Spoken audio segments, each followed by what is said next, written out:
All right. What is going on, Haunt Nation? I'm Ant, one half of your review team. As you can see, I'm all alone because my man T had some personal business he had to take care of. So unfortunately, he did not make it to tonight's haunt with me. Now, to that, tonight was supposed to be Headless Horseman Haunted Hayrides and whatever the fifth H is in Ulster Park, New York. Unfortunately, they were closed due to inclement weather. It was on their Facebook page, I believe, completely shut down. So, couldn't go there. Very thankful I didn't buy tickets because there are no refunds. They make you reschedule. I've seen on their website that there is a $10 rescheduling fee now. I'm not sure if that's due to inclement weather. You still have to pay that fee, or if it's just, I bought tickets for X night and I can't make it there and I want to reschedule. That would be more fair. But either way, glad I didn't buy tickets. Not an inexpensive haunt. Was looking forward to it. Haven't been there in years. Was looking forward to reviewing it. And as far as I can tell, this cycle, this year, we are probably not going to get out there. We've got a couple more places to go that we're going to be able to make it to. And unfortunately, that was tonight's place. We'll see. Again, doubtful. But tonight I did make it out to a local to me anyway, haunt called the Waldorf Estate of Fear in Lehighton, Pennsylvania. Now, this place has been around for a long while. I've never been there before. Um, if I remember correctly, they were only open one day a week. Might have been two. As it is now, they're only open Friday, Saturday, no Sunday, no any weekdays. So if there are different places you want to go, that may not fit into your schedule. It hasn't fit into my schedule in the past. Also, I think the last few times I was looking at going, it was a single haunt. It was just the Waldorf Estate of Fear. Now they have multiple things. They have the estate, which is the premier part of their haunt, their actual indoor building. They have lost in the corn kind of thing, like a corn maze, and then they have some other um, zombie experience thing. I have no idea what it is. Uh, the Lost in the Corn maze, according to the website, is going to take about 20 minutes. The house probably only took me, I'm going to say maybe 15 minutes, maybe 20, 15 to 20. Not super long. However, it was pretty good. All right. Let's start with the basics and the beginning stuff. It's a lot easier when I get to bounce shit off of my buddy over there, and then you can find out which one of us is the biggest asshole. But parking is free. If any of you are local in the area, there's a very big store that doesn't pay me to advertise. Not that anybody does. Right down the road, that's like a stone's throw away from this place. So if you are around or from around the Pennsylvania, Lehighton, you know, Pocono Mountains area, you probably know of this place. So parking's free. Open field type parking, that's great. They have concessions. One stand was open today. It looked like they had another one which was not open. They make the standard fried food fare, French fries, chicken fingers, bloomin' onions, which is not standard. But I thought that was interesting. They have a ticket booth. Tickets, I believe, are cash on site. You can use your credit card if you buy through their website. You don't have to book a specific time. It's basically, as it stands right now, booked by the day. List the time is 7 p.m. They're opening. They have a merch stand, which has, from what I could tell, basically just shirts and hoodies. But that's pretty much the merch that people want anyway. So that was pretty good. Normally priced merchandise as well. Uh, I think the t-shirts were 18 a piece, two for 30, and I think the hoodie was around $30. I'm just kind of remembering. Oh, pardon me, but don't take me at my word on it. But I'm pretty sure that's what it was. Anyway, to the haunt. So this is going to be a kind of like I hate to do a review on this place because I only got to see half. This is something that I've talked to T about. This is something that we did when we went to Jason's Woods, and he was absolutely fucking finished with Jason's Woods after like two or three things. And I'm like, no, bro, we've got to see everything in this park. We've got to do all the items in the park. Now, notwithstanding extra stuff like a zombie paintball, it's an extra $15 and then more money. I mean, all their standard attractions. If they have 4 houses or 3 houses in a hayride, that's what we do. We go through the whole park. We do their whole thing. We don't just pick or choose one or the other. Unfortunately, tonight, inclement weather, the Waldorf Estate of Fear shut down their corn maze part, and I'm guessing whatever the zombie hunt thing was also shut down. Again, I really don't know what that is, but half of it was shut down, so I can only review the part that I saw, which was the house. Now, the queue, the line is under a covered pergola kind of thing. Not like the longest queue, but I'm gonna guess that for the crowds that they probably get, it's probably pretty decent. It probably does the job. I didn't have to wait that long. Oh, really quick, really quick. If you go there, I bought my ticket online because I didn't want to spend cash at their booth.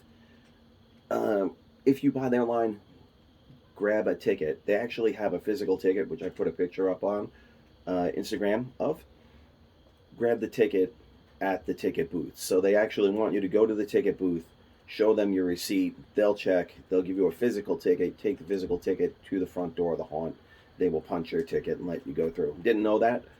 They did me a real solid. I went up to the front, I showed her my, the barcode on the phone, and, the nice lady there was nice enough to tell me that I should have actually gone to the ticket booth, but, she let me through, no problem. I went to the ticket booth after I retrieved my ticket. I told them to punch it because I'd already been through, because we're not scumbags. We don't try to get things for free or go through a second time. Now, on that, right before I get to the review of the haunt, there are a lot of, negative Nancy's out there lately that want to complain about the way we review. Look, it's the way we review. You don't like it? So sorry. Too bad. So sad. We go in as patrons. I pay my money. We don't go in. We don't tell them that, hey, we're, haunt reviewers. Nobody knows who the fuck we are unless they've somehow seen one of our videos and then managed to recognize us, which I'm sure really does not happen all that often. All right. Neither of us think we're superstars. Neither of us think that, we're recognized on sight. Fuck, we were in a band together for, close to a decade, and half the time the fucking people that came to see the band didn't recognize us once we got off stage. So, neither here nor there. Anyway, we go in as regular patrons. We wait in line as regular patrons. If we buy a VIP because a place is going to be stupid fucking busy, we buy our VIP. We wait in line. We go through the haunt. We don't expect special treatment, and we don't want it, honestly. I want to experience what every one of you is going to experience, and could be different on different nights, but it should be consistent, right? We can all agree that your experience should be consistent, whether you go the first night of the haunt or the last night of the haunt. It should be the same. Onwards and upwards. So, Waldorf Estate of Fear is a large house. Probably at some point it was either a farmhouse or more likely like a bed and breakfast, like a kitchen, bed and breakfast or a small hotel. I say that because a couple of the sections that you go through, I'm going to say probably a small hotel. There's a section that looks like a bar, like a legit bar. There's a kitchen that is not a normal household kitchen. There is a walk-in freezer. I'm not going to go any farther than that. I'm not going to ruin your experience. I'm just saying that there are things in this haunt that would tell you that this was a large kind of building. This wasn't just somebody's house. The atmosphere itself is great. I enjoyed it. You're going room to room. They're checking you in like you're in a hotel. You get brought in by the initial person who is checking you into the hotel. And then once you're done in a particular room, you're walking through it. I would liken this experience the most to 13th Hour Indie. The one time I went through that, you're basically going from area to area, and each area's got its little story and part of the experience, and then you move on to the next. Not like a lot of haunts where you're just kind of walking through and things are popping up and you're expected to keep going. You're actually pausing in a lot of these rooms, and there are story elements in each of these rooms. There's interaction between you and the actors. The costuming was fine. The costuming was good. It wasn't We're not talking about, typical Spirit Halloween, not to rag on Spirit Halloween, but typical store-bought costumes. The costuming was a little bit better than that. I'd say about half the people were wearing some kind of face paint or makeup, and the other half were wearing store-bought masks. Now, we're not talking like, CVS masks. They weren't that bad. They were more like the Spirit Halloween type masks, but they were still masks. They weren't articulated. They weren't prosthetic appliances. So, could that be better? Absolutely.